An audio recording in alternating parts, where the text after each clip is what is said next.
All right. Hello, everyone. Welcome to the webinar. If you have any questions for us that are related to the Early Independence Award, if you could please put those in the Q&A box. If you're having technical difficulties or other comments like that, you can use the chat box. But we are asking you to please use the Q&A box for your questions about the Early Independence Award. And just as a reminder, this webinar is being recorded and will be posted on our website afterwards. So heads up. And it's 2 o'clock, so we can go ahead and get started. Trish, Okay. I'm going to turn this over to you. Okay, sounds good. Good afternoon or maybe morning, depending on where you are. Welcome. This is the NIH Director's Early Independence Award webinar. And we're here to discuss RFA RM 27004, the Early Independence Award. So when in doubt, go Google that and find it. So your hosts for today are Becky Miller, PhD, and myself, Trish Lebowski. We are both located in the Office of Strategic Coordination that manages the NIH Common Fund in the Office of the Director at NIH. Now, we're going to go through a lot of information in the next 26 or so slides. And again, this will be recorded. Slides in the recording will be available in about a week, but you can always go to our website listed down there in the bottom, Common Fund, all one word, .nih.gov/early independence, all one word. Or please email questions or anything you want to talk about with respect to the award at earlyindependence@od.nih.gov. All right. So first, I'd like to say just a little bit about the NIH Common Fund, which is the source of funds in the Office of the Director through which the Early Independence Award is funded. The mission of the NIH Common Fund is to support bold scientific programs that catalyze discovery across all biomedical and behavioral research. Investigators and multiple NIH institutes, centers, and offices collaborate on many innovative research projects expected to address high priority challenges for the NIH as a whole and also make a broader impact in the scientific community. And the graphic there, the icons, these are the criteria that are needed for Common Fund programs in general. They have to be synergistic, transformative. They have to be novel. They're going to be catalytic and goal-driven. So again, you can find out more about our programs at commonfund.nih.gov. And we encourage you to go to this website. There's a lot of resources there, a lot of resources, data sources, new technology and things like that is likely to be helpful for your research. And it's all available or linked through this commonfund.nih.gov. Okay. But we're here to talk about one program today. The program is the High Risk, High Reward Research Program, and that consists of 4 of our awards. We're going to talk about the one at the far right, the Early Independence Award. But there are 4, and they're also the Pioneer Award, the New Innovator Award, and the Transformative Research Award. So all of these are designed to support scientists at all career stages proposing outstanding, high-risk, high-impact research. We operate with annual funding opportunities, and as you know, the funding opportunities just came out recently, so you want to refer to that. All of them depend on your high-risk, high-impact ideas, and the ideas need to meet those criteria to be successful. There are no preliminary data required. There's no detailed experimental plan required for any of these. Any topic, any scientific topic relevant to the NIH mission is welcome. So that includes, but is not limited to, behavioral, social, biomedical, applied, and formal sciences.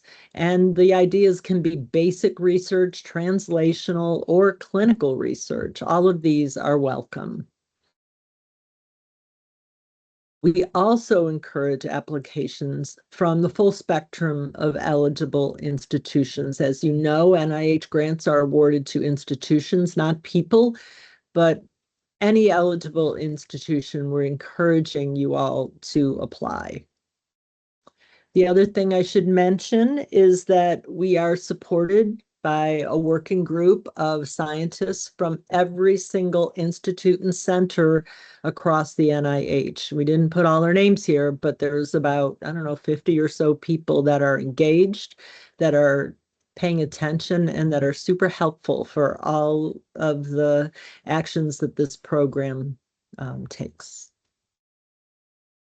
So I'm going to turn this over now to Becky Miller, who is the program officer for all of the applications and all of the awards for this program. So she is the person in charge. So I will go on mute and take it away, Becky. All right. Yes, so the Early Independence Award. So this award is meant to enable outstanding early career scientists to move rapidly into independent research positions by skipping the traditional postdoctoral period. So because of this very unique and very kind of narrow purpose of this award, we have some very strict eligibility requirements, and a lot of them. So first off, we only allow single PI applications. You cannot identify co-investigators. You can't have another PI on your application. It is single PI applications only. That includes bio sketches from collaborators, co-investigators, all that. We don't allow that because the idea is to focus on the qualifications of the candidate and trying to get the reviewers to focus on that particular person. Because you are supposed to be skipping the postdoc, we have a very narrow window of eligibility. So you must complete your terminal research degree or clinical training sometime between May 1st of 2025 and September 30th of 2027. So within that time period, you need to either have gotten your PhD or finished your residency or fellowship. So there are no exceptions to this window. So if you graduated, say, April 20th of 2025, unfortunately, you are not eligible for this award and we cannot make exceptions. I know this is difficult because we were unable to issue a funding announcement last year, but we cannot make exceptions even if you missed the window because the competition was not released last year. We also have a requirement where you cannot have had previous postdoctoral experience for greater than 12 months after a non-terminal PhD. So this only applies if you have multiple PhDs. So say you got one PhD, went and did a postdoc for 14 months, and then decided that you wanted to go back to school and get another PhD. Well, you would no longer be eligible for this program because you served as a postdoc in between those two doctoral degrees. However, if you only have a single PhD and you graduated within that eligibility window, but say you graduated like May 25th of 2025, and then you've been serving as a postdoc since that time period. So you would have served as a postdoc for longer than 12 months by the time this award is issued. That's fine. What we're concerned about are people who have had multiple doctoral degrees and served as a postdoc in between them. You also must commit a good portion of research effort to this project. So you have to be able to commit 9.6 months each year to the DP5 research project for the first 2 years of the award. After the first 2 years, you can drop the effort a bit, but you still must commit 9.6 months of research effort to independent research in general. You also must be in a non-independent position at the time of application. So the whole purpose of this award is to get you into an independent position. So we're trying to exclude people who already have an independent position and are just looking for the funding for their research projects. So you must be non-independent at the time you submit your application. And we define that functionally rather than by position. So you must meet 4 criteria to be considered non-independent. The first one is that you have to get concurrence from a mentor or advisor in order to pursue a certain line of research. So you have to get permission. The second one is that your funding comes primarily through another PI. So your advisor, for instance, is providing most of the funds for the conduct of your research. The third one is that you can't have space dedicated to the conduct of your research, like under your name by an institution. So you're using your advisor's lab to conduct your research, but you do not have directly assigned space to you. And then the fourth requirement is that you cannot apply for a major grant like an NIH R01 without some sort of special permission or waiver from the institution. So you must meet all 4 criteria of non-independence to be eligible. However, should you receive this award, you have to have the promise of an independent position from a host institution. So that's a requirement. So if you were to get this award, you should be able to start your independent research and independent position by September 2027. We also have a limit of 2 applications per institution. We determine, well, institutions are determined by their unique entity identifier. So you'll want to talk with your institution. For instance, if your institution has a medical school attached to it, sometimes the medical school will have a separate unique entity identifier. So that the medical school would have 2 applications, and then the main institution would have 2 applications. So you'll want to talk to your host institutions to get some clarity on whether or not they have filled those candidacy slots, and if there are any limited competition requirements or a process that you need to follow to be elected to apply to this award.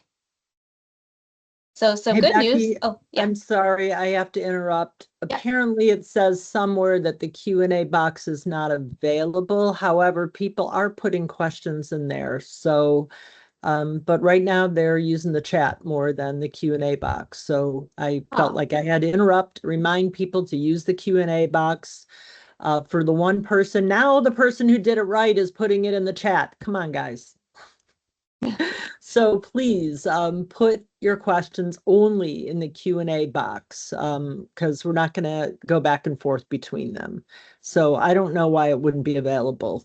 Yeah, I know on the I'm sorry. phones, sometimes it's Oh, if not you're on your available. phone, It could yeah, if be, you're on your phone, that could be a problem. Yeah. But yeah. please, if you, I'll get to those if we can, but we're going with the Q&A box. I'm sorry to interrupt you. I Oh, just no wanted worries. to cut them off because it was going. Thanks. Okay, yes. All right, some good news for this award is that we have increased the budget. So awards are now up to $350,000 per year for 5 years. So please note that change and make sure that well, we'll go through that, but in future slide, but talk about what some of this means in terms of your application. Another thing to note for the Early Independence Award is a little bit after your first year of the award, you will have a site visit. So NIH staff will be coming to your institution to make sure that you are making progress in establishing your lab, as well as receiving the support and mentorship from the institution that was outlined in your application. All right, so I'm going to give you the very best tip on how to succeed and putting together your application for this initiative. And that is to read the entire funding opportunity, which is RFA RM-27-004. I know it's not fun to read it because there's so much legalese that's thrown into there. It's not all that fun to write either, but it's really important that you read through the entire funding opportunity. It really does have all the information that you need to put together your application successfully. So something to note is that you should follow the instructions in the SF424 R&R application guide, except where the funding opportunity provides alternate instructions. So when there are different instructions, the funding opportunity instructions supersede the SF424 instructions. So for instance, the SF424 guide will tell you how to put together your specific aims page in a certain way. But in the funding opportunity, it tells you, no, you're supposed to use these headings and answer these questions. Well, you follow the instructions in the funding opportunity, but kind of the baseline is always going to be that SF424 application guide. All right, so here's some general information about how the application is laid out. So just to point out again that there is a 2 application limit per institution. For the research strategy essay, you have 12 pages, but we are going to ask you to focus on some slightly different things than what would be in like a traditional R01 application, for instance. So within those 12 pages, you're going to address the scientific challenge and talk about its significance. You're going to talk about how about the innovativeness of your approach. You're going to talk about your qualifications, and your readiness for independence. And you're also going to talk about your plans for future development. For the facilities and other resources section, this is a really important component. We'll talk about this more in a bit, but we ask for very detailed institutional support information. So please do not overlook this area. For budget information, you're going to use the R&R budget because we are, if you're asking for $350,000, that requires the R&R budget form. You should include letters of collaboration. They're also called letters of support. Please include those in your application. And for the biosketch, only the PI's biosketch is allowed. So if you're going to have collaborators, you have a mentoring team, that's great, but we do not want their biosketch in the application because once again, we want reviewers to be focused on the PI. So do not include the biosketch and don't be sneaky trying to put that biosketch into other areas of the application. I've seen some very creative people put them in some very strange places. Don't do that, okay? We just want the PI's biosketch. For research effort, that's 9.6 months per year for the first 2 years, and then it's going to be 9.6 months of general independent research for the subsequent years. That's actually to protect you. That's to give you an opportunity to have enough time to really focus on getting your research lab established, getting your line of research up and going. So it's meant to protect you so you don't get pulled away to too many other duties like teaching or clinical duties. We also require 3 to 5 letters of reference for your application, and those are really important components, and we will also talk a bit more about them later on. So one thing to note is in the application, we do ask you to select scientific areas. You are asked to select a primary, which is required, at least one, and a secondary area, which is optional. Our categories are as follows. We have chemical biology, or CB. We have clinical and translational research, or CTR, infectious diseases and immunology, IDI, instrumentation and engineering, IE, molecular and cellular biology, MCB, neuroscience, NS, and high throughput integrated biology, HIB, and bioinformatics and computational biology, or BCB. So please indicate on the SF424 R&R cover form your science areas in the agency routing identifier. These scientific areas are used only for the scientific review officer just to help them kind of narrow down the general areas of science so that they can identify appropriate topic experts to review your application. They do not have any relation at all into funding decisions or anything beyond. The scientific review officer just uses them to kind of at least give them a general area of where to start searching. All right. The facilities and other resources section is going to be put together by your institution. This is a really important section that should not be overlooked. What you really want to do is, for this section, it needs to be tailored to the candidate, and you want to avoid overuse of boilerplate language. So it's great that your institution was established in 1858. It's great. But what we want to know is, how is that institution going to support your research and your development as an independent faculty member or scientist? So you really want to tailor it to what it is that your project needs and how they are going to support you as the PI.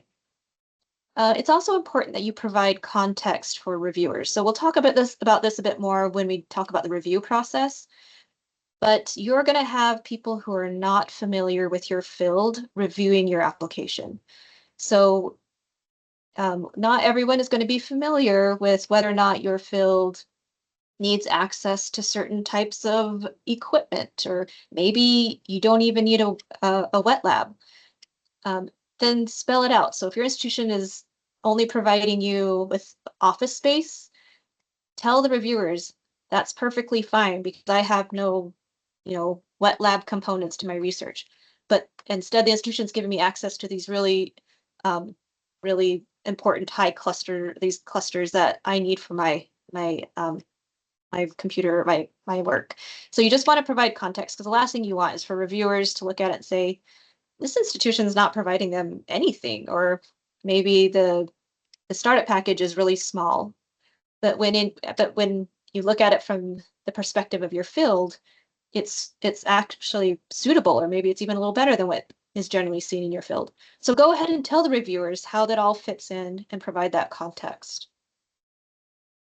You'll also need to answer questions in the following headings. The candidate selection process, where you're going to tell reviewers how and why you were selected as the candidate. You're going to talk more about your position and provide details. So describe the position and any ancillary information with that.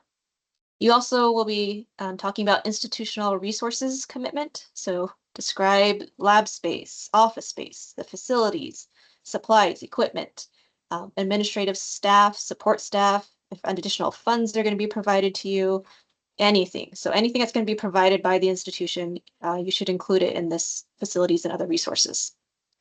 You're also going to talk about the institutional commitment to career development. So what are the plans to ensure your independence, mentorship, integration into the community there, other resources that are available to you, and other opportunities? So there's a lot more information and details in the funding opportunity, but these are kind of the general headings that you need to answer in that section. And it's a really important component. Please do not overlook it. All right, budget. So because we have increased the budget limit, so the new budget limit is now $350,000 per year in direct costs. So this is money that's available for your research. Because of that, you now need to use the R&R budget form, and it requires budgetary details. So to complete this form, you're going to need to look in the SF424 guide for more information on how to complete this section. And please note, I know a lot of this, might be the first time you're putting together a budget like this. Their budgets can be changed after an award is made. Some of it will require NIH approval, but just note that there is some flexibility in making these changes. And these Early Independence Award funds can be used to support personnel, even though they're not listed as key personnel. You can still use it to support personnel, supplies, equipment, and other allowable costs for grants. All right, for specific aims. This is a really important page. This is going to be the distillation of your proposal all into one single page. To help you do this, we have you use the following headings. You need to have research objectives. You're going to describe the research project, its significance, and the overall approach. You're going to talk about the institutional support. How will the institutional support allow you to accomplish your research objectives? And you're going to talk about your early independence rationale. What qualifications, experience, and skills do you have that will allow you to accomplish your research objectives? And the meat of your application is going to be this research strategy essay. So you are going to use the following headings, and you're going to adhere to the 12-page limit for this section, but you're going to address these following 10 items. You're going to talk about your rationale for skipping the postdoc. You need to provide evidence that you are not yet independent. You need to talk about a career development plan, evidence of leadership, post-institution interactions, the research challenge, your approach, the innovation, the relationship of this project to your previous work, and provide us with a timeline. So all these 10 areas need to be addressed in your essay. All right, so we also require letters with it. So the first off, I wanted to talk about the letters of intent because this is changed at NIH. Do not submit a letter of intent. They are no longer used by NIH. So do not submit one because it will not be accepted. We're not using them. However, you are invited to submit the other two types of letters here. So letters of support. Letters of support, there's no limit on how many of these can be submitted in your application. And these letters are from those whose assistance is needed to successfully conduct the research. So think of collaborators, consultants, resource centers, anyone who you need to assist you in accomplishing the research goals. So the institution should also submit one of these letters of support to affirm their commitment to providing the resources, support, and independent research position as outlined in the application. You are also asked to submit letters of reference. You need to submit 3 to 5 letters. The letters of reference should come from scientists or other people who can speak to the PI's qualifications and readiness for research independence. And for this, try to avoid conflicts of interest. So you're going to try to avoid people who directly benefit if this award is made. So if you have a collaborator who's going to be supported off this award, they probably won't make the best referees because reviewers look at that and they say, well, there's a direct conflict here where they're going to get money should this award be made.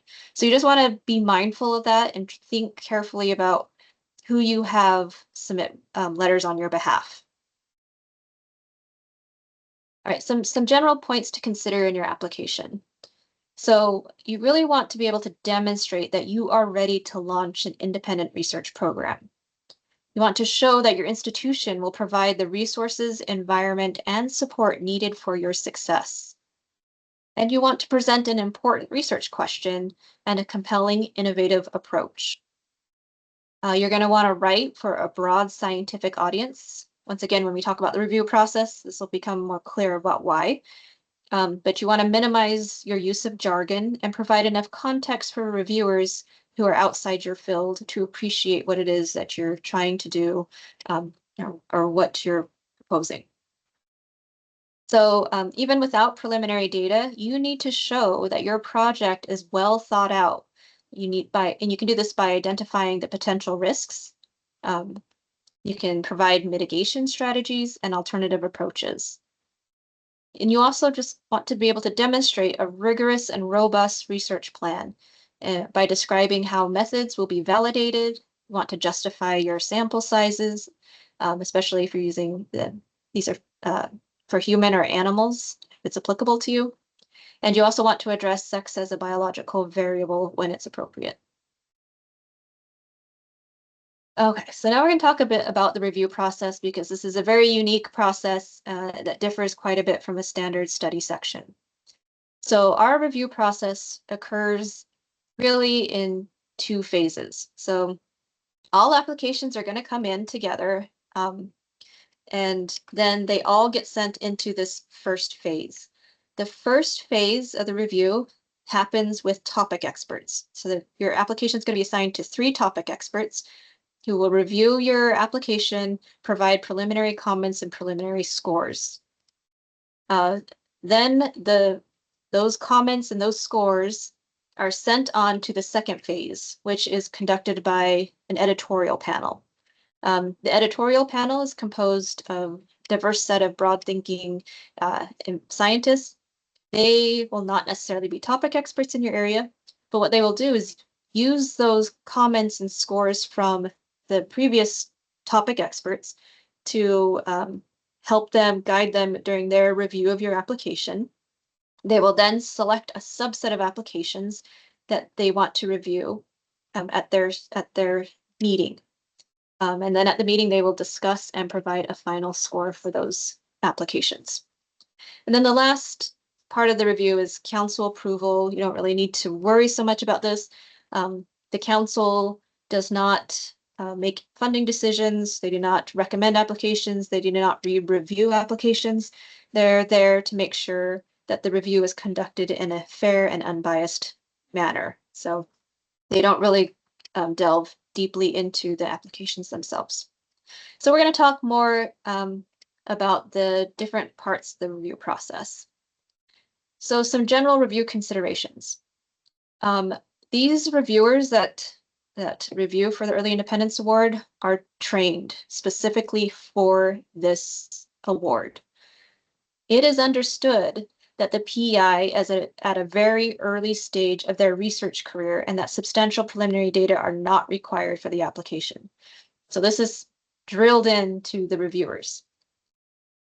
They also know that the intent of the award is to enable a PI to start a productive independent research career and that will have a significant impact on the field.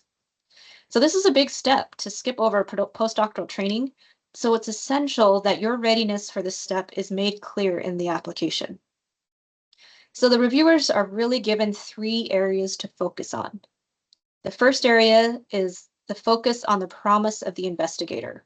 So because of this, your biosketch and your letters of reference are critical sources for evaluating the prospects and promise of you as an investigator. The reviewers are also then asked to look at the institutional support and the commitment. So you want to make sure that in that facilities and other resources section that you have specific details about how you will be supported, how you will have access to all the appropriate resources, and that this institution is going to support you as you move to independence. And also your letters of support are also important to show that you have the other expertise in areas that you may not have training in. And then the third area that reviewers generally look at is the significance, innovation of an approach of the science. So are you addressing an important question? Could your project have a significant impact in the field? Is it an innovative approach? All of that is also viewed carefully by the reviewers. All right, so how are applications scored? So we use the general NIH scoring system where applications are given an overall impact score. Reviewers are score applications on a scale of 1 to 9. 1 indicates having the highest likelihood of making an impact or the best score, 9 being the worst. There's 5 criteria they're also on a 1 to 9 scale. These 5 criteria are reviewed by the reviewers. There's significance, investigator, innovation, approach, and environment. And from those, really, the investigator and environment are heavily weighted and scrutinized by reviewers. All right, so delving into that first phase of the review process, which is conducted by subject matter experts. So all applications that come to the Early Independence Award, they are all reviewed in one special emphasis panel. So everybody's applications, regardless of the topic, all come into the same special emphasis panel. what happens is the scientific review officer will find topic experts to review your application. So all of the Center for Scientific Review review branches participate in assigning expert reviewers to application based on the appropriate scientific areas. And that's where your science area designations help aid the process. They'll take a look at those science areas, and it just gives them a general direction of where to start looking, which review branches to ask for help in assigning topic experts. So each application is assigned to 3 phase 1 reviewers, those topic experts, who are subject matter experts, and they will provide full written critiques and scores. And the primary focus during this phase 1 review is on the science. All right, but for phase 2 review, this is conducted by an editorial panel. And this panel includes senior scientists with a broad range of expertise. So the scientific areas that were initially identified by the PI during the application submission are often useful in helping assign editors for the review, but they're not going to be close matches. They're not designed to be matched to topic experts at this period. They just try to get general areas. Each editor is assigned about 12 to 15 applications after the phase 1 review is completed.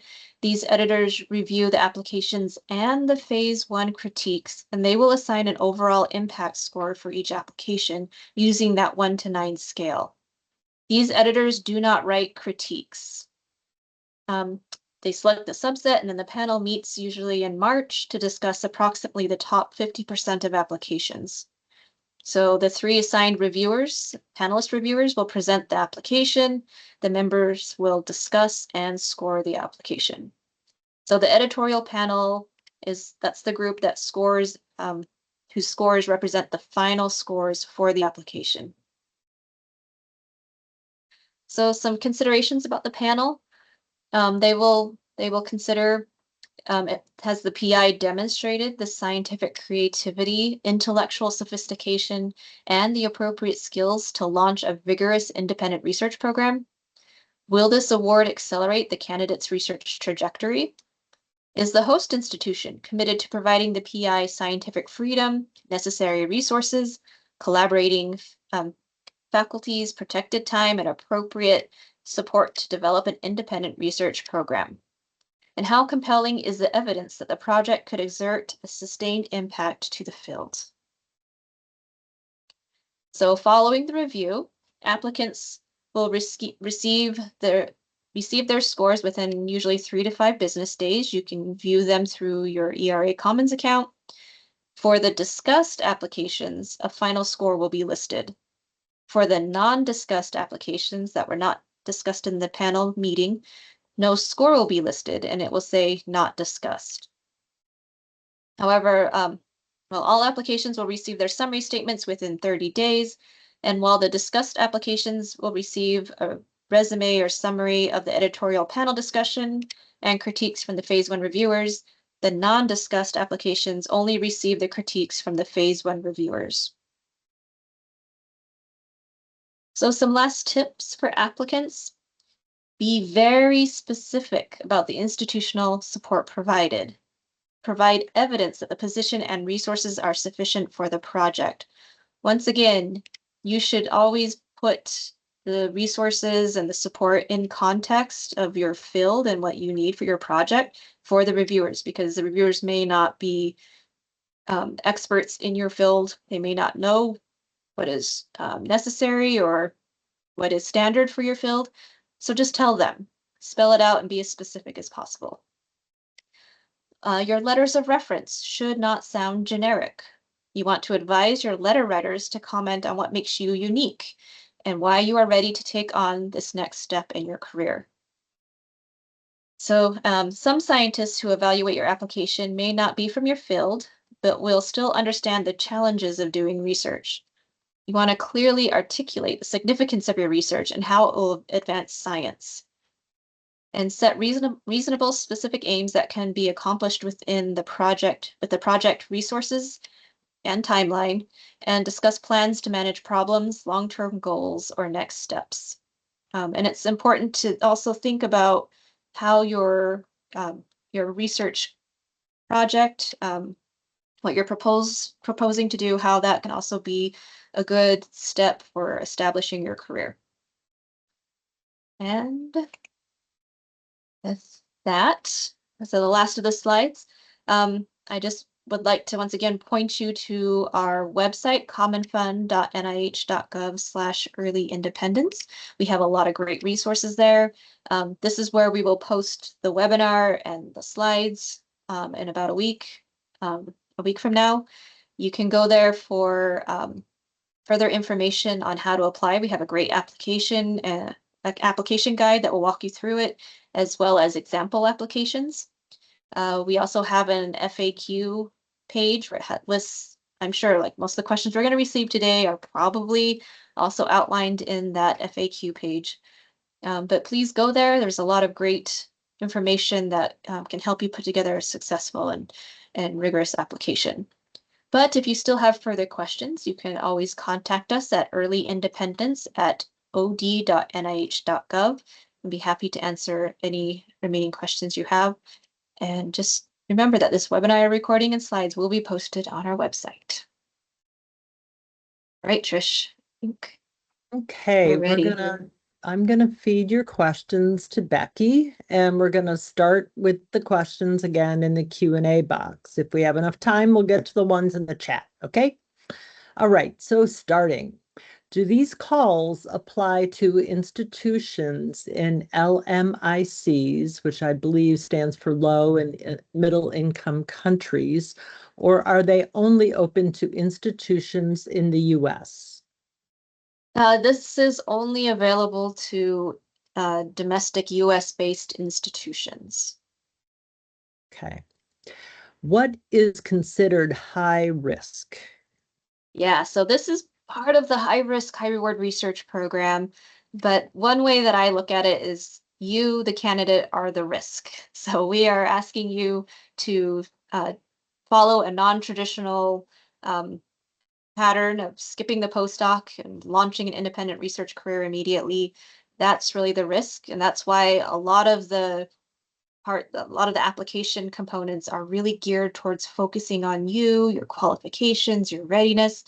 All of that is to make sure that you really are at a place and at a maturity level, you have the skills and the expertise needed to launch your own independent research career. So I consider you the risk.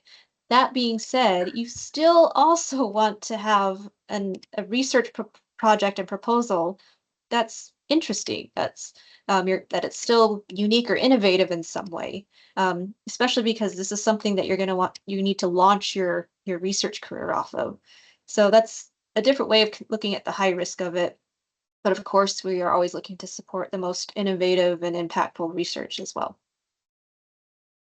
Okay, there are quite a few questions about eligibility. So if we get redundant here, you just tell me. Okay. What if someone did a postdoc after an MD and then got into residency? So MD to postdoc to residency. Does this postdoc exclude you from consideration? Ooh, that is unique. Yeah, Hmm. I would sounds ask like you, they should email you yeah, and meet or talk about it. Yeah, yeah, I think we that's can a talk you tricky through. one. Yeah. Okay. The next one. I just want to confirm. If I started an independent fellows position this past year, for example, similar to Sandler Whitehead Fellows, but the fellows position provides limited lab space and limited funding, and R01 application and research direction does require leadership approval. Are we eligible to apply for the DP5 this year? The tricky thing there is you say limited for some of that, which implies that you have some, it's just not a great amount. And what we're looking for is people who are completely in a non-independent position. So once again, you may want to reach out to me directly to talk through this more, but if it is similar to a Sandler or Whitehead's Fellows, like if it were one of those programs that you're applying from, those are completely independent fellowships and you would no longer be eligible. Okay. What is the limit on previous trainee grant/fellowship funds that the applicant could have received without losing eligibility? And can you hold other early career awards like BWF, Burroughs Wellcome Foundation, or HHMI fellowships at the same time? Yeah, so there's no limit on trainee grants or fellowship funds. Uh, we don't have any requirements like that in the funding opportunity. Um, a lot of it, our non-independence requirement kind of nips a lot of awards like the R01 and stuff. Usually if you have an R01, you're in an independent position. So, but for training grants or fellowships, those do not affect your eligibility. And yes, you can still hold other early career awards and the DP5 at the same time. So that holds for the Burroughs Wellcome and the HHMI fellowships. Yeah, so we'd have to look at potential overlap, but if they're like paying salary support or a lot of these types of early career awards mostly focus on the salary support, then it'd be allowable. Okay. Do funding opportunities like the NSF, GRFP, or F31 exclude someone from applying? Nope, once again, we don't have those types of limitations. Um, so yeah, if they're training grants, kind of mentored grants, then they don't impact your eligibility. And NSF, like those types of grants, we don't even worry about those. We really only look at kind of NIH funded awards. Okay. I think this is something we're going to have to take care of. Someone asked, is the eligibility tool on the website up to date with current guidelines? And I think it's not. I don't think it So, is. yeah, so no, don't look at that today. We'll see how quick we can get that Yeah, fixed. I think we ought to just take that down. So Okay. we're losing our websites. We're, Yeah, so we can't keep everything up to date, unfortunately, due to new, I guess, NIH procedures. So we should probably just take that down. So I apologize. But if you do okay, have specific questions and want to talk about eligibility with me specifically, please feel free to email right. me. Yeah, but I clicked in it. It looks like it's old info, so Okay. Yeah. ignore that for now, and it's going to be gone soon. Yeah. Okay. Um, are the scientific areas exhaustive?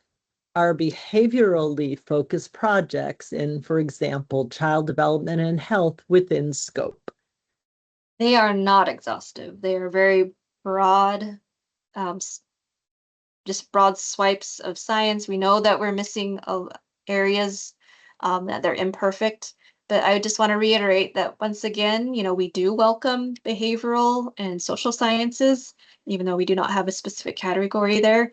Um, please do your best in just trying to identify other areas that may fit. And just keep in mind, once again, that they're just used to kind of direct our scientific review officer to identify appropriate reviewers. But that scientific review officer, she does go through your application and look at the science areas herself, identify them. So it's not like if you misidentify one or that it's not, or that category that you really need isn't there. Um, a human is still going to be looking through this and making a judgment call on the appropriate areas of science for you. Okay, this is an easy one. Will this webinar be posted somewhere? Yes, please go to our website, commonfund.nih.gov/early independence. This will be posted in about a week on there, as well as the slides. Okay. Does inclusion of collaborators for assistance in certain analytical methods or other technical areas take away from the independence the award is intended to target? No, but I will say that there can be a fine line that you have to dance on. Um, you want to make sure that you have all the appropriate expertise that is needed to complete the project. However, if you rely so heavily on others to do major aspects of the project, you also run the risk of making reviewers question whether or not you really are in charge and whether or not you really are ready for independent research. So generally, I'd say, that having collaborators is fantastic because you want to cover all your basics for the science, but just be cautious about over relying on collaborations because reviewers can see that in a negative light. Okay. Is this award for PhD graduates only or other terminal doctoral degrees, such as a DPT, a Doctorate of Physical Therapy? It is open to other doctoral degrees. We actually have an awardee who's a DPT. So yes, it's welcome. If you have a foreign degree, though, your institution will need to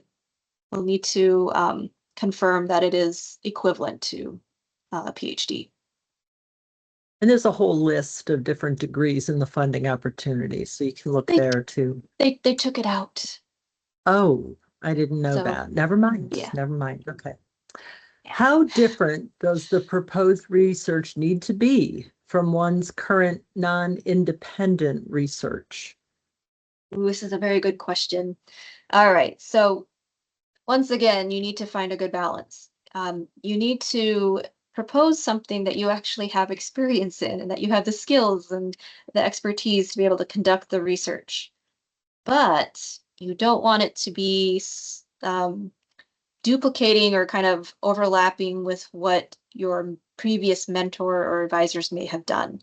So you don't want to compete with them because an established lab is always going to win over a lab that's just kind of starting up. Um, so I think it's an important thing to probably discuss with your previous mentor or advisors on your research direction, because once again, you still need to be able to rely on the skills that you've developed over those years, but you don't want to be stepping on anyone's toes, and you need to be able to identify a line of research that has growth potential, so an area that you can expand on, and it's probably best to avoid those that are going to be competing directly with those you've worked under before. Okay. Does the facilities and other resources section need to be written by or signed by the institution? Yeah, so in the instructions, it's supposed to be put together by the institution. I think in actuality, a lot of PIs help with that, providing it. Um, However, of course, the institution, by submitting the application on your behalf, is committing themselves to what was put in that section. And we also do ask that the institution provide a letter of support that once again reaffirms that they are committed to you and that they affirm that what is present in the application um, is from them. Okay. I think this question is a little misdirected because they're thinking about this award as a fellowship, but let me read it. If you leave the independent fellows position, I think they mean the EIA award, I'm not quite sure, for a tenure track faculty position before the 5 years is up, would you be able to carry the remaining funds over to this new position?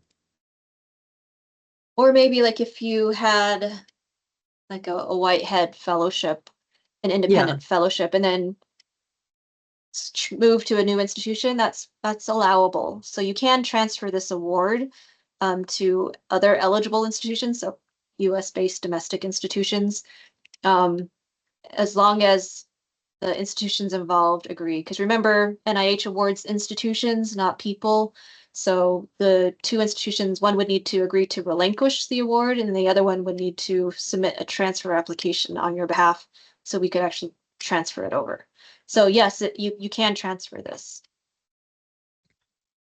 Here's another, sorry, it's a duplicative one. Can we get a recording of the meeting? Yep, it will be posted on the website along with the slides in about a week. Okay, the scope of the call is listed but wide. So I would like to ask if there are some specific topics. I think they mean maybe if, I don't Focus know. areas, yeah. I guess, yeah. Yeah, we don't have specific areas of science that we are looking to fund. We really do rely on the reviewers to look at the full package and um, identify the most meritorious applicants and applications. Um, so generally we rely heavily on the reviewers' scores and their comments. That being said, though, we do have a list of programmatic priorities where we will select a few applications based on those programmatic priorities. And one of them includes expanding the Early Independence Award portfolio. So we want to represent as many areas of science as possible. And so if there are meritorious applications that would help us expand the different science areas or the areas of research that we can support, that is a consideration that we make. So in a way, expanding our portfolio is kind of a topic area, but nothing specific like we're looking for bioinformatics proposals or AI. No, we don't have any of that. Right. And if people want to look and see what we funded in the past, they can go to that website and look at funded research. Okay. Can someone who completes a PhD in August and holds a concurrent clinical role apply? And if so, once they complete the PhD, what kind of a role would be accepted? For example, can they be in a full clinical title that permits some research, or do they need to hold some sort of a research title? Okay, well, I think one of our eligibility requirements will kind of answer this for you. So we do require 9.6 months dedicated to research. I don't know if that would be possible if you had a primarily clinical role. Um, if it's a title only, but you have access to, or you have the ability to conduct that 9.6 months of research for 5 years of the award, that would be fine. Um, you can hold the concurrent clinical role. It's just you must be able to dedicate that much time towards research. So that might be the prohibitive factor there. Yeah, it's important. Okay, can someone potentially reapply with a new proposal the year after if they do meet the eligibility criteria next year? Yeah, as long as you meet the eligibility criteria and you have a host institution and position lined up, certainly you can apply. You can apply with a new idea, or you can submit a revised and improved proposal as well. But yes, as long as you meet the eligibility criteria, you're welcome to apply. And but this funding opportunity expires at the end of this, whenever it is, September, I forget. So you have to apply to the new funding opportunity when it comes out next year. So you have to look for that.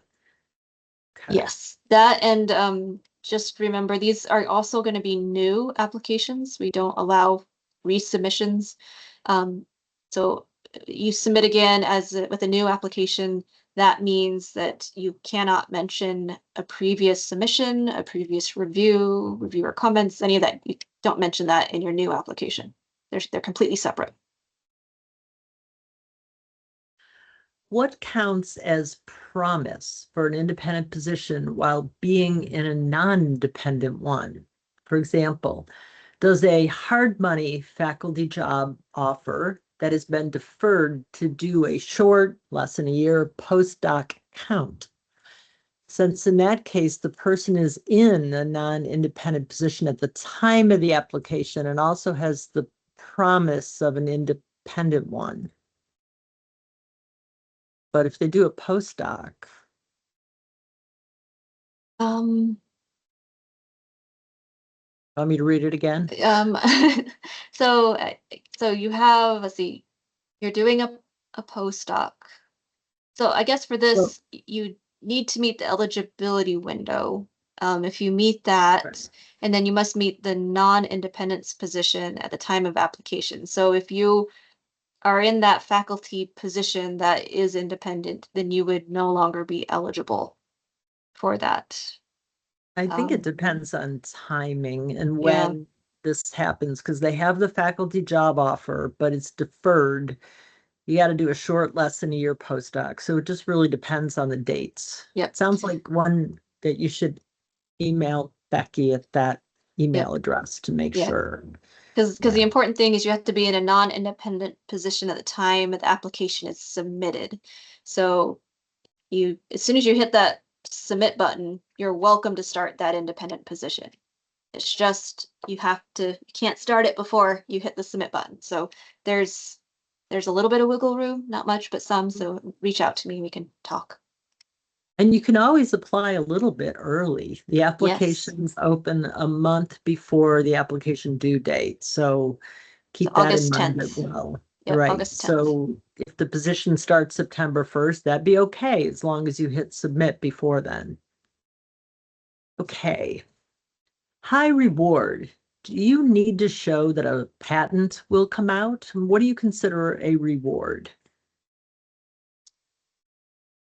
Um, well, if I don't know if you're looking at trying to demonstrate your qualifications and your skills, then I, a patent is one way of showcasing that. But Well, I think they mean the for high, results of the project. That's what I oh, got from that. oh, for outcomes. Yeah, yeah. Well, so even though the purpose of this award stated here is to skip the postdoc and get you into an independent research position, I will say that as your program officer, you will be fully evaluated on your research progress. So whatever you put in your application, your proposal in terms of what you're going to achieve in that timeline, those are the those are the areas that you will be assessed on for progress. Of course, we like to see that there are some fruitful outcomes from giving you all this money. So publications is one way, patents are another way of NIH just looking to see kind of an easier way, I guess, for us to assess um, what has come out of the money that we have given to you. Um, I don't know if that's what you meant there. You can follow up if you need more clarification. We totally Yeah, missed the point. I think it's important that it's not just patents either. That, I mean, many of these projects could be highly successful and there are no patents that are resulting, but it might be a paper or something else. So, all right. I have just recently graduated and have secured a postdoc position in a field that is different than my graduate work. Will it hurt my application if the project proposed is in this new field? Thank you. So I guess it depends on what Mm. similarities are there. So, um, if it's a new field, but you're able to apply the methods that you've used in your previous work, it's a logical move, then I don't think it necessarily will hurt you. Um, However, you need to convince the reviewers that even though you're switching to a new area or new field, that you still have the expertise needed to conduct the research, that you have all the resources and access to resources and equipment that's needed for this new field. So I think that will be the challenge, and I think you're in the best position to tell them, right, if this is appropriate or not. Okay. How many projects will be selected for funding? Thank you. Yeah, so we generally issue 12 to 13 of these a year. Um, Although with our increased budget, we may not be able to support as many. I can't remember what we put in the funding opportunity. Um, Whatever's in the oh, funding yeah. opportunity is what we So will do. yes. So, yes. Okay. Does Doctor of Informatics, is that applicable here as a terminal degree? I'm not sure what that is. a doctor of informatics or a doctorate. Doctor, but they might Doctor. mean a doctorate in the area of informatics. That would be That would fine. be fine. Yeah, that would be fine. Um, yeah, what the reviewers will be looking for is well, eligibility, I guess actually what NIH staff will be reviewing for are that you have a doctoral degree or equivalent. And if it's a foreign degree, then it's up to your institution to kind of attest that it's equivalent. Yeah. Okay, this one's different. Can you apply for a K mechanism award and a DP5 award at the same time? Would holding a K99 exclude applicants? All right, yes, you can apply for a career award, the K mechanism, and the DP5 at the same time. But once again, you must follow NIH policy and you cannot submit overlapping scientific aims under review at the same time. Um, in terms of holding a K99, if you have a K99 now and you apply for the DP5 and then get the DP5, you would need to relinquish the K award. And that's because the purpose of the Early Independence Award is to establish independence. The purpose of a K award is often mentorship to independence. So which one do you need? Do you need the mentorship or are you ready for independence? So you can only hold one. And most people opt for the DP5. So you can apply for them at the same time, but you can only hold one. Okay. Do you have to remain at the same institution where you received your terminal degree? Good question. No, you can apply from any other institution that's willing to provide you with that independent position and where you can conduct your research, as long as it's a eligible U.S. domestic-based institution. Um, and once again, these are you can transfer these if the institutions allow it. So you do not have to stay there. Um, you are welcome to apply from a different place than you got your degree. I think, though, for a lot of people, a lot of institutions, they often prefer to select candidates in-house. So a lot of people are actually applying from the same institution where they received their degree. In that case, I would just caution you to make sure that you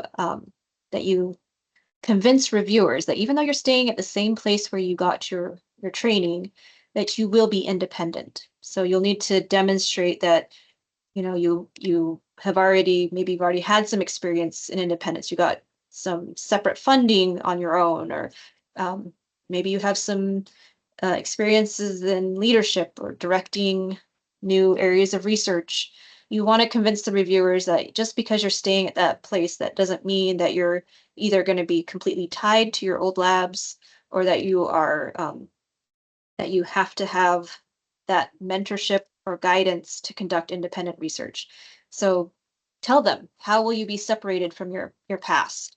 It could even be something like talking about how you will physically be separated. Maybe you're in a different building, or maybe you're going to be in a different department. That would be great. So you just want to let them know that just because you're staying there, it doesn't mean that you are going to be a kind of glorified postdoc, that you are independent and are ready for that. Okay. In terms of research focus, does DP5 lean more towards mechanism or hypothesis testing or toward clinical trials and interventions? Um, yes, we accept anything that is relevant to the NIH mission. So um, we've had grants on mechanisms. We've had grants looking more at kind of clinical intervention. So it's really about those three criteria, looking at the qualities of the investigator, institutional support, and then the research question.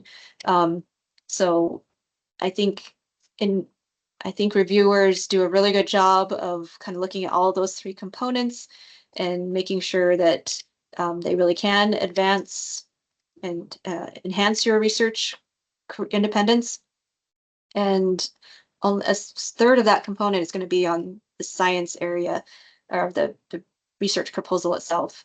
And I don't think they preclude certain areas. So anything is welcome. Anything is invited to apply. And like I said, you have topic experts who are going to be looking at your application first. So you want to, they will be able to tell whether or not something is relevant and important. And then you have the panel reviewers who kind of look at it from the bigger picture. So I wouldn't worry so much about a research focus, but on putting together a project that's appropriate for you, that you can build your career on, and that you have a sound and rigorous approach. Okay. Can a PI salary be included as part of the direct cost budget? If yes, what would be the acceptable salary rate? Right, yes, your salary can be included on the budget. The amount or how much of that, you have to abide by the NIH salary caps, but otherwise that is between you and your institution. But please note that if you have a massive salary, say you're MD, PhD, um, and you have a large salary, if you put it all on the DP5 and there's like no money left for the research project, reviewers are going to look at that and kind of go, I don't, I don't know if this can be done. So that's a conversation between you and the institutions in regards to your salary, and then putting together your proposal, you'll need to make sure that whatever research project you're pursuing, that it's still possible with what's left of the budget. And the NIH does have a salary cap, so you'll need to keep that in mind as well. So, and your institution will know that very well. Okay, new posts. Okay, assuming the funding opportunity doesn't drastically change, would trainees starting their postdocs this summer likely be eligible to apply for next year's award? I can't speak about a funding opportunity that doesn't exist yet, but I will say that historically, what has happened is that eligibility window just slides a year.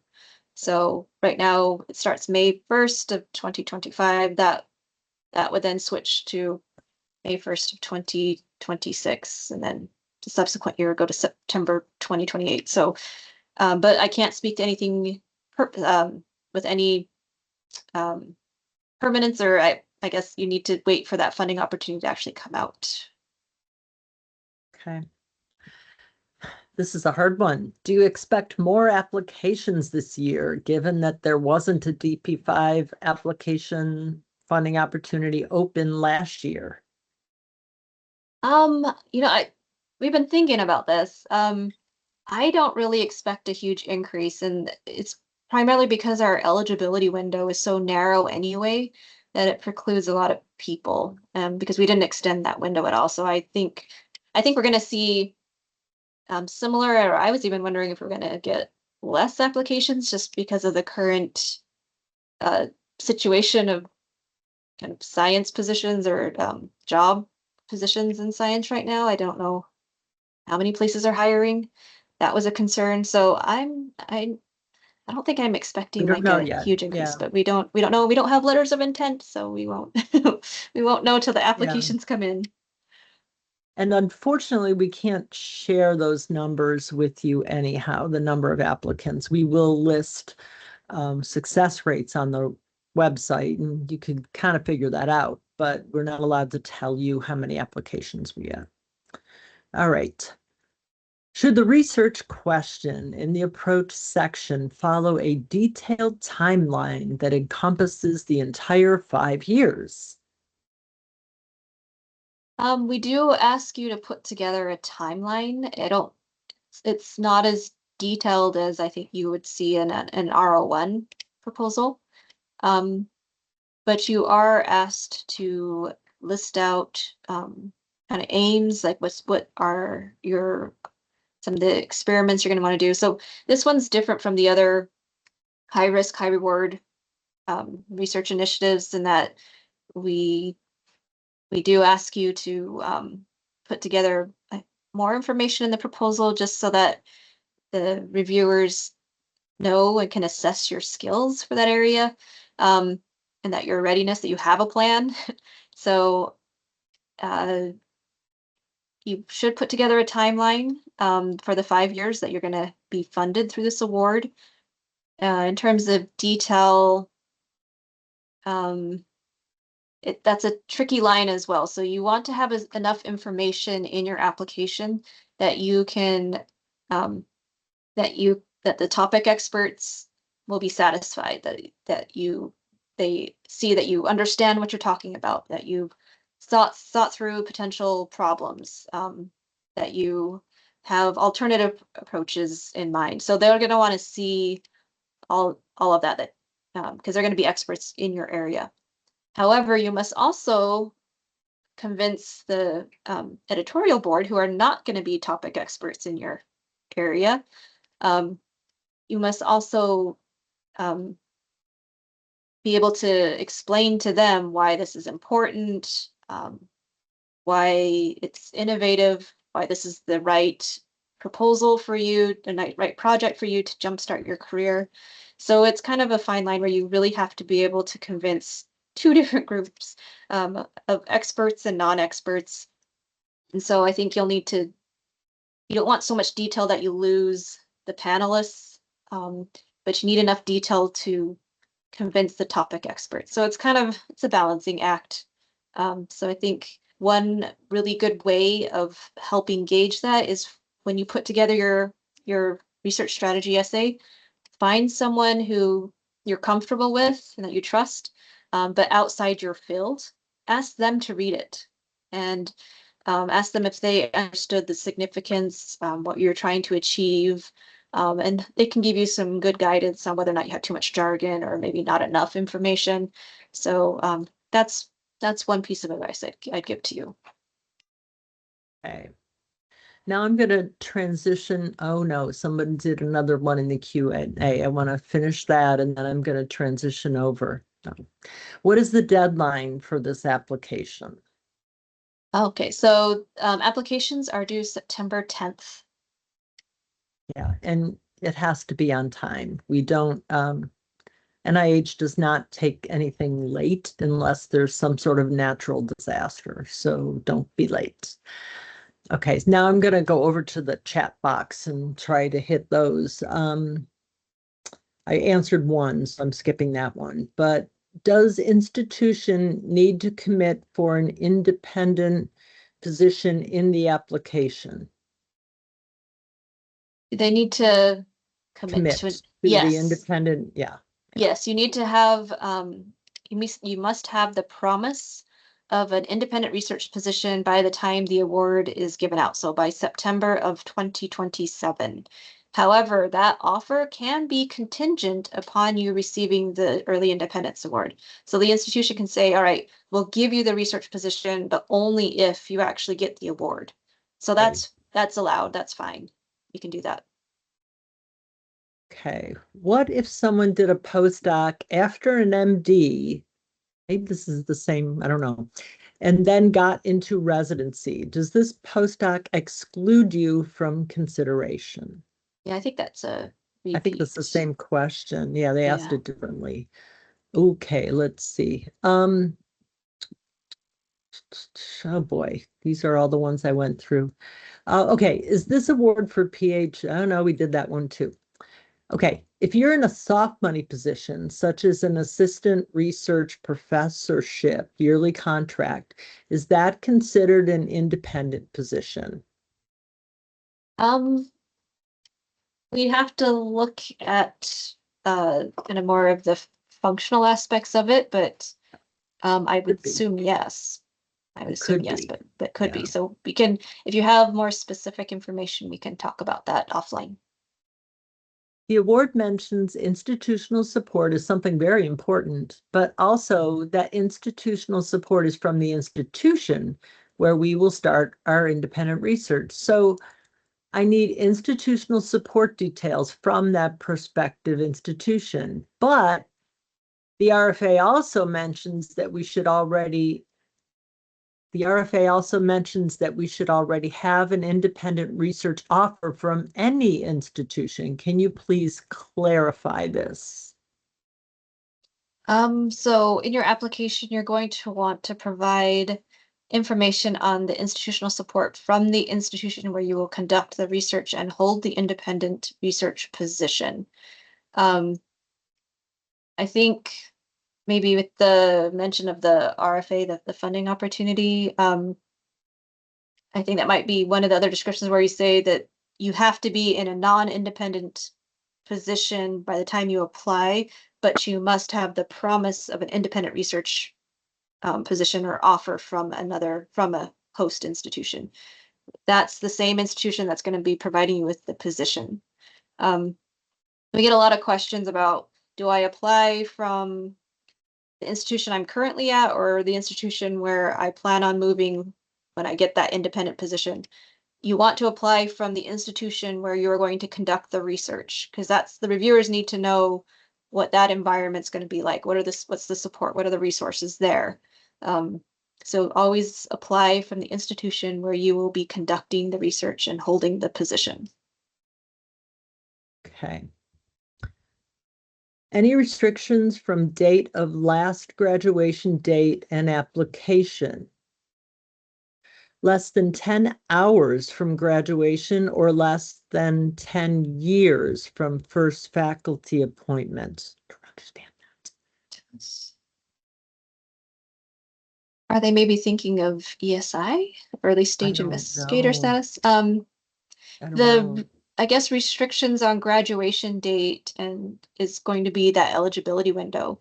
You must graduate with your terminal degree or completing your clinical training between May 1st of 2025, or will be completing that by September 30th of 2027. I think that person should email you maybe Yeah, because, yeah. If an applicant earned a professional doctoral degree, for example, an MD or a PharmD, more than 12 months ago, but is currently a PhD candidate, would they still be eligible to apply for this award? So their second doctorate. Yeah. Yeah, so you can have multiple degrees. So yeah, you can, as long as you're going to graduate with your PhD within that eligibility window, you'd meet that requirement. Okay. So apologies if I missed this. Is there a maximum number of years of postdoc years of training? You can't have served as a postdoc for more than 12 months after a non-terminal doctoral degree. So that's only if you have multiple doctoral degrees. You can't have served more than 12 months in between your first one and your second one, your terminal one. I assume that's they're saying. I think that's what they mean. Are there stipulations and or preferences around studying underrepresented groups? We welcome all science that's relevant to the NIH mission. That includes studying underrepresented groups. I would encourage you though to make sure that you frame your proposal in a way that meets agency priorities. And institutions, I think, can probably talk to you more about how to do that. You can also reach out to me directly and we can talk more offline. Okay. And this is the last one. Is a PhD candidate eligible to eligible to apply? As long as you're going to graduate within that May 1st of 2025 and September 30th of 2027 window and have a independent position lined up, all that, yes, you could apply. Okay. Is there a maximum number of applicants or awardees for this award?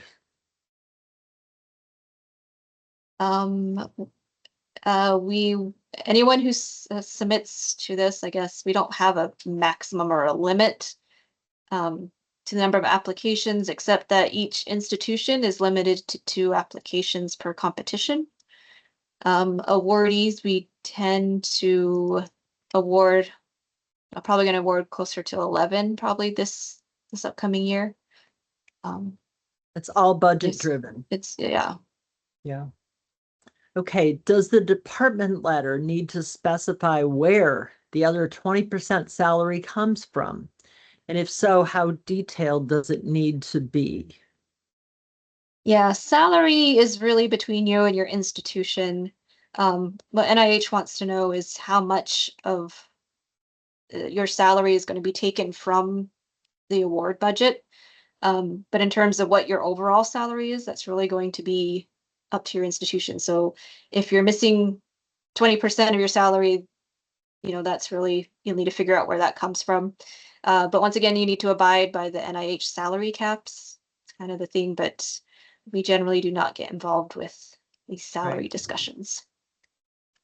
Similar to that, is 100% salary placed on the grant, on the budget, seen negatively? Yeah, and that's it depends on how much money you need for your research. So I've seen like if you take too much of the award money just to pay for your salary and then leaves very little and you have some very expensive research that requires a lot of equipment or resources, I've seen reviewers kind of raise an eyebrow about that. You want to make sure that you have the resources you need to actually do the project. Um, that being said, though, I haven't ever seen I haven't ever seen that salary percentage is really seen as negative. It's more of just, are there enough resources to actually get the work done? Those are all the questions. What about the emailed ones? Oh, yes, let me go up to those. You're right. Okay. Is an institutional sponsor or designated institutional mentor required for an applicant? We do want to see that you are going to have mentorship at your new institution. It doesn't need to be a special group or of mentors that's just for you. It could be at the same level as any new incoming faculty receives. Most places have some sort of mentorship expectations or program for new faculty, and we would just expect the equivalent of that. Mhm. What are NIH's expectation regarding the institutional setting, including the research environment, resources, and institutional commitment provided to the awardee? Once again, we need to see that you have all the support needed for the research and to get your independence up and going. So that's really the focus and what the expectations are. Just depends what you need. Must the recipient, the award recipient, be physically based at the sponsoring institution, or may the awardee reside or conduct some or all of the research at another location? So they can be physically somewhere else. So you can designate where the actual research is going to be conducted if it's different from the institution.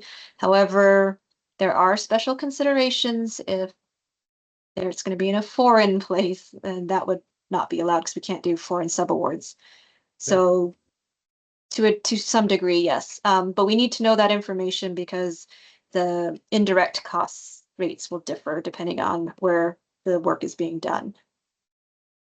Okay.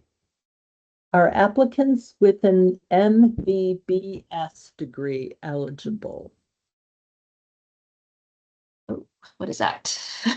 No, master's in, I wasn't ready for this one. Oh, Let's a see. a Bachelor of Medicine, a Bachelor of Surgery. Oh, So that's a foreign degree, so we would ask your institution to verify and confirm that it's an equivalent to a doctoral degree. okay. Are current faculty without independent research funding eligible? Yes. So, well, yes, faculty is the question. If you Yeah. are if you're a faculty member that it's an independent position, then no, you would not be eligible. However, if you're in kind of like maybe it's a kind of a teaching role, but you're not considered research independent, then you may be eligible. It really depends on that non-independence information. Yeah. So those are all the ones that, oh, no, here's one. Should I apply through my current institution or the institution where I will hold my independent position? Yeah, you'll need to apply from the place you will be holding that independent research position and where you will conduct the research. Okay. Our basic, I think you already answered this, our basic translational clinical and public health research all equally competitive. Yes, they are. We welcome anything of relevance to the NIH mission, and they're all treated equally. And those are the only ones that you received by email. And it's 3:30. All right. Well, So thank you very much. Yeah, and I know you need to run, Trish, but for everyone else, if you have any follow-up questions or additional questions, please contact us at earlyindependence@od.nih.gov. Once again, the recording and the slides will be on the website in a week. Okay, thank you. goodbye.